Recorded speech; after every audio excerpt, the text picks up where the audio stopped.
Hi, hello, my name is Beth, and this is Rad Portraits, a show where normally I find someone in pop culture who I think is rad, tell you why I think they're rad, and then I draw them, and I try out different styles every week. But this week is different because I'm not picking nobody from pop culture. You guys tried to get me to draw Robin Williams, and I said that this week would be a happy week because I don't want to cry, and if I do him, I'll cry. So we're doing something a little bit different. I got a request from Cindy Coleman a long time ago, 2 weeks ago, and I'm gonna go ahead and read what she wrote because I don't think that I could say this any better. You might not see this, but I think you should draw you. It will allow us to see you how you see you. Most people believe that drawing oneself would in fact mean that a person is vain or conceited, but as a fellow artist, hello fellow artist, drawing oneself shows courage and bravery.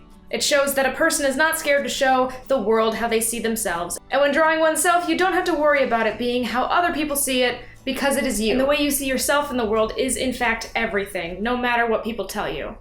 Oh, buddy. I think you should draw yourself because you talk and tell us about people who are amazing, great, and wonderful. But now I think that it is time that you tell us about someone who is rad, and there is no one more rad than you. Ah, Sydney, stop. Sydney.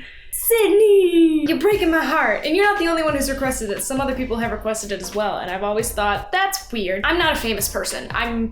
I'm just a person. I'm just a girl living her life, making YouTube videos and having a good time. But honestly, a lot of the people that I've been drawing are also that.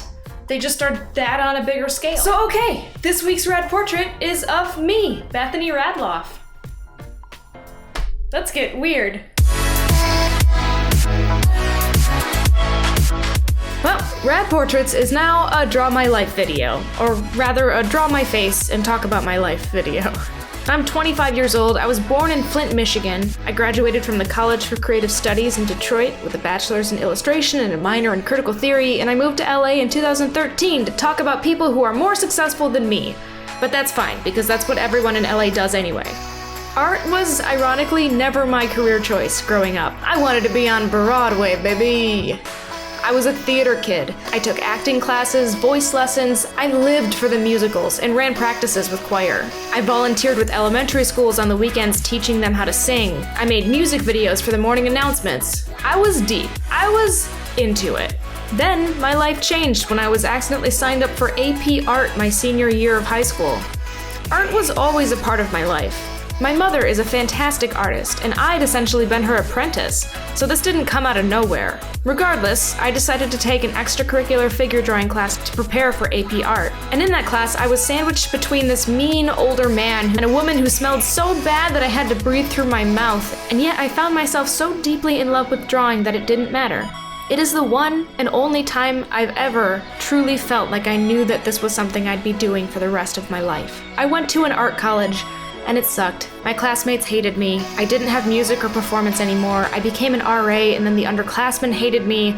It's reductive to say that my college experience was terrible because obviously there were great and important things that happened, but on the whole, I left college with much lower self-esteem and some insecurities that I did not have going in.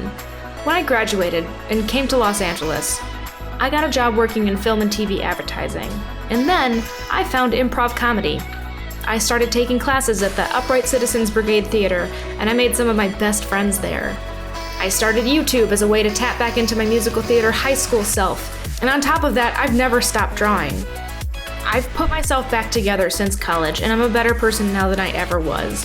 It's so hard to distill 25 years down to a few short paragraphs, but I'm not unlike plenty of other 25-year-olds. At the end of the day, I don't know what I'm doing, but I'm doing it. And if I can make you smile in the process, then I'm doing it right. Guys, I thought that this would be easy. I thought that this would be no problem. That doesn't look like me. I failed. I didn't draw myself right. That's like the easiest thing. When you're a portrait artist, you gotta get yourself right. Otherwise, what are you trying to do? Well, that just goes to show you that if you don't try, then you won't know that you can't do something. And that's something this week is drawing my own face. If you're not subscribed already, go ahead and hit that subscribe button. If you have any sympathy for me, like this video, because I'm embarrassed right now. I don't think I did a good job. But that's fine. I'll just draw Robin Williams next week and then cry, and it will be fine. Leave me a comment with who you want me to draw on the next Rad Portraits, and until then, I will see you later. Why you make me do this, Sydney? Why you make me do this?